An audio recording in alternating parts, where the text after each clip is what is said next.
क्या आपको भी पीरियड्स की इरेगुलरिटी है?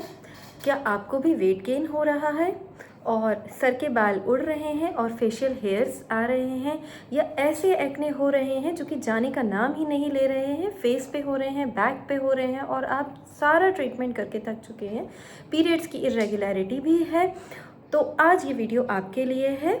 और इस वीडियो में हम जानेंगे कि वास्तव में क्या होता है पीसीओएस यानी पॉलीसिस्टिक ओवेरियन सिंड्रोम है या डिजीज़ है, ये किससे रिलेटेड है, ये आपकी ओवरीज से रिलेटेड प्रॉब्लम है या ये एक मेटाबॉलिक डिजीज़ है। तो नमस्कार दोस्तों, मैं doctor Namita Agrawal, consultant obstetrician and gynaecologist, एक बार फिर से आप सभी के लिए प्रस्तुत हूँ एक बहुत इन्फॉर्मेटिव वीडियो के साथ में, जिसमें हम जानेंगे कि पीसीओएस क्या होता है, क्यों होता है और कैसे हमें इसको ट्रीट करना है और क्यों इसको ट्रीट करना बेहद आवश्यक है। तो जैसा कि हम लिटरेचर या डेटा की माने तो हर 5 में से एक महिला, एक फीमेल, एक लड़की, एक बहन, एक बेटी पीसीओएस से परेशान है। और पीसीओएस आजकल एक ऐसी समस्या हो रही है जिसमें कि सारी जो लड़कियां हैं वो गूगल करके आती हैं सामने कि भाई मुझे पीसीओएस हो गया है, साथ में एक सोनोग्राफी की रिपोर्ट होती है और पीरियड्स की इरेगुलरिटी होती है। तो ये देखते ही, या कुछ ऐसी भी आती हैं फीमेल जिनको पीरियड्स की इरेगुलरिटी नहीं होगी, सिर्फ एक सोनोग्राफी की रिपोर्ट होगी और उसमें ये मेंशन होगा कि पॉलीसिस्टिक ओवेरियन डिजीज़ लाइकली। तो आज हम ये जानेंगे कि सबसे पहला इम्पॉर्टेंट पॉइंट कि पॉलीसिस्टिक ओवेरियन सिंड्रोम या डिजीज़ आपकी ओवरी से रिलेटेड डिजीज़ नहीं है, ये एक होल सोल मेटाबॉलिक डिजीज़ है, यानी आपका पूरा हार्मोनल डिस्टर्बेंस है। लेकिन इसका सही डायग्नोसिस भी करना ज़रूरी है। इसके डायग्नोसिस के लिए हमें यदि हम मेडिकल लिटरेचर की मानते हैं तो 3 में से 2 फीचर्स होना बहुत ज़रूरी है। सिर्फ और सिर्फ सोनोग्राफी की रिपोर्ट पे हम पीसीओएस डायग्नोस नहीं कर सकते हैं, क्योंकि वो क्या होती है, क्यों आती है सोनोग्राफी में ये रिपोर्ट, इस तरह की पिक्चर, ये भी मैं आपको इस वीडियो में आगे एक्सप्लेन करने वाली हूँ।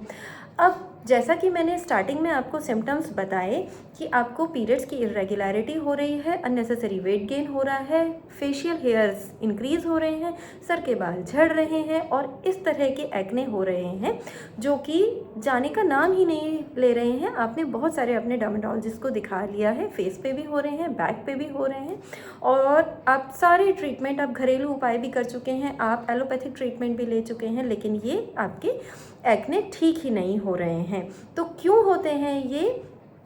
क्योंकि जो हमारी ओवरीज हैं वो क्या कर रही हैं, इंसुलिन हमारी बॉडी में एक्स्ट्रा एक हार्मोन होता है जो कि बीटा पैंक्रियाटिक सेल से रिलीज़ होता है, वो एक्सेस में रिलीज़ हो रहा है। अब वो एक्सेस में क्यों रिलीज़ हो रहा है? क्योंकि जितना भी इंसुलिन रिलीज़ होता है वो हमारी वास्तव में मसल्स और फैट सेल्स को यूटिलाइज कर लेना चाहिए था, लेकिन चूंकि हम सारा दिन बैठे हुए हैं, चाहे हम स्कूल की क्लासेस में बैठे हुए हैं, कोचिंग की क्लासेस में बैठे हुए हैं, या हमारा कोई सिटिंग कॉर्पोरेट जॉब है, हम वर्क फ्रॉम होम में हैं जिसमें हम लैपटॉप के आगे सारा दिन बैठे हुए हैं, हमारी कोई भी फिजिकल एक्टिविटी नहीं है, तो हमारी मसल्स और जो फैटी सेल्स हैं उनको एक्स्ट्रा वो यूटिलाइज करने के लिए, उनको ग्लूकोज को यूटिलाइज करने का चांस ही नहीं मिल पा रहा है। और यहाँ से इंसुलिन को क्योंकि फीडबैक, कोई इनहिबिशन नहीं मिल रहा है, तो बीटा पैंक्रियाटिक सेल्स इंसुलिन का लेवल बढ़ाती चली जा रही हैं, उधर से मसल्स एंड फैट सेल्स उनको यूज़ नहीं कर रही हैं। तो ये जो बचा हुआ इंसुलिन है बॉडी में, जो एक्सेस इंसुलिन है उसको यूटिलाइज करती जा रही हैं हमारी ओवरी उससे स्टिमुलेट होके और मेल हार्मोन रिलीज कर रही है।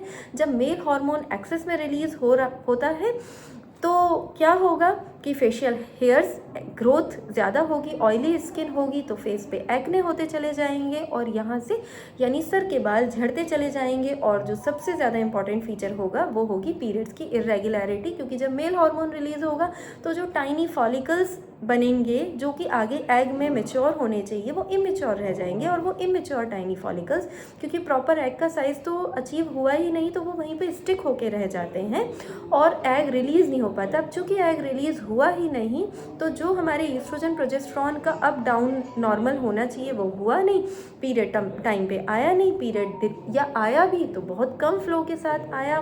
पीरियड कई बार इतने भी डिले हो जाते हैं कि 2 मंथ्स से लेकर अप टू 8 मंथ तक साइकिल चली जाती है, लेकिन क्योंकि हार्मोन्स में जो अप डाउन आना चाहिए था वो आया नहीं अपने फीमेल्स हार्मोन्स में, तो पीरियड हमें आया ही नहीं, पीरियड अचीव नहीं हुआ। इधर वो टाइनी फॉलिकल स्टक होके रह गया, उधर इंसुलिन का रेजिस्टेंस हो गया और मेल हार्मोन्स का लेवल एक्सेस हो गया। तो ये सारी हार्मोनल इम्बैलेंस हमारी बॉडी में क्रिएट होती है। इस कारण से हमें ये पॉलीसिस्टिक ओवेरियन डिजीज़ के सिम्टम्स आते हैं। अब नेक्स्ट हम समझते हैं कि क्यों हम इसको पॉलीसिस्टिक ओवेरियन डिजीज़ हमने नाम क्यों दिया। क्योंकि जो बॉडी में एक्सेस इंसुलिन रिलीज़ हुआ था, उस एक्सेस इंसुलिन ने ओवरी से मेल हार्मोन्स रिलीज़ करवाया, और वो जो मेल हार्मोन रिलीज़ करवाया था उससे ओव्यूलेशन नहीं हुआ। ओव्यूलेशन नहीं हुआ क्यों? क्योंकि एग का तो मेच्योर साइज़ ही अचीव नहीं हुआ था, एग का तो इमेच्योर साइज़ अचीव हुआ, तो एग तो वहीं स्टक होके रह गया।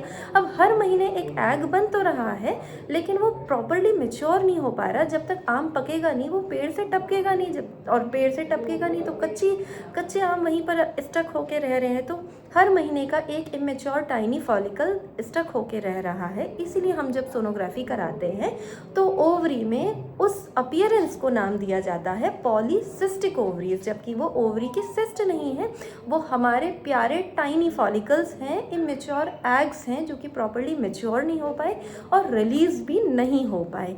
इसीलिए तो ये पॉलीसिस्टिक ओवेरियन जो नाम है वो भी एक तरह का मिसनोमर है, यानी गलत नामकरण है। लेकिन जब ये है तो यानी हमने ये समझा कि हमारी ओवरी के वो इमेच्योर फॉलिकल्स ही हैं जिन्हें कि सिस्ट नाम दिया गया है, लेकिन वो वास्तव में सिस्ट नहीं है। अब क्या क्या हार्मोनल इम्बैलेंस होता है ये भी हमने समझ लिया। अब इन सारे हार्मोनल इम्बैलेंस के कारण हमें क्या क्या सिम्टम्स आते हैं ये भी हमने समझ लिया।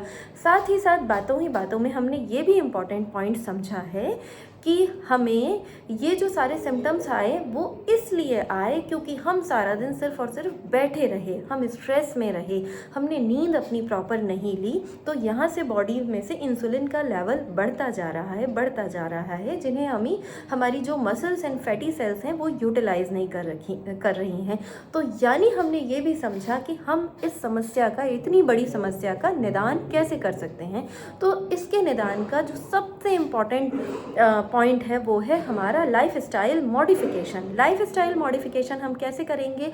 हमें अपनी सबसे पहले इस सीडेंटरी लाइफस्टाइल को छोड़ना है। तो क्या छोड़ना है? हमें अपना स्कूल कॉलेज मिस नहीं करना है, अपना वर्क भी मिस नहीं करना है। जो सबसे इम्पॉर्टेंट काम हमें करना है वो है कि हमें अपना वॉक करना है, फिजिकल एक्टिविटी करनी है। तो मैं ओपीडी में आने वाली हर महिला को एक ही उपाय बताती हूँ कि अब तेज़ चाल से अपने फ़ोन को, सबसे बड़ी चीज़ है फ़ोन को घर पे छोड़ के 45 मिनट्स इस स्पीड में वॉक करनी है कि आपकी जो ऊपर आपने टी शर्ट या कुर्ता पहना हुआ है वो स्वेट में भीग जाना चाहिए। यानी इतनी फिजिकल एक्टिविटी, इतनी ब्रिस्क वॉकिंग करनी है। कोई जिम ज्वाइन करने को नहीं बोल रही हूँ, कोई पैसे खर्च करने को नहीं बोल रही हूँ, सिर्फ और सिर्फ वॉक करने को बोल रही हूँ। तेज़ चाल में वॉक करना है।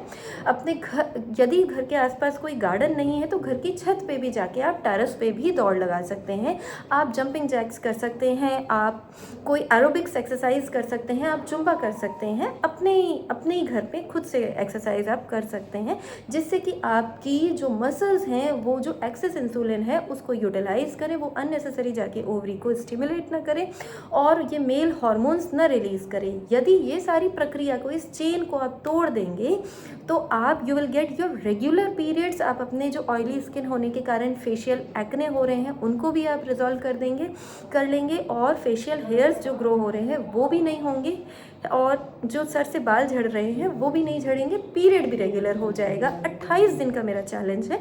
यदि आप रेगुलर फिजिकल ब्रिस्क वॉक करते हैं जिसमें कि आपकी टी शर्ट है वो पसीने में भीग जाती है, तो you will definitely get your regular periods.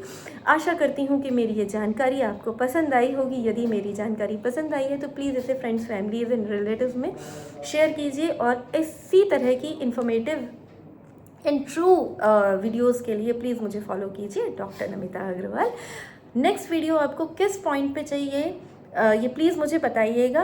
मैं एक नेक्स्ट वीडियो शेयर करूँगी। पीसीओएस में हमें क्या खाना चाहिए और क्या चीज़ें हमें अवॉइड करनी चाहिए। तो इस जानकारी के लिए प्लीज़ मुझे सब्सक्राइब भी कीजिए, बेल आइकन को हिट कीजिए। नमस्कार।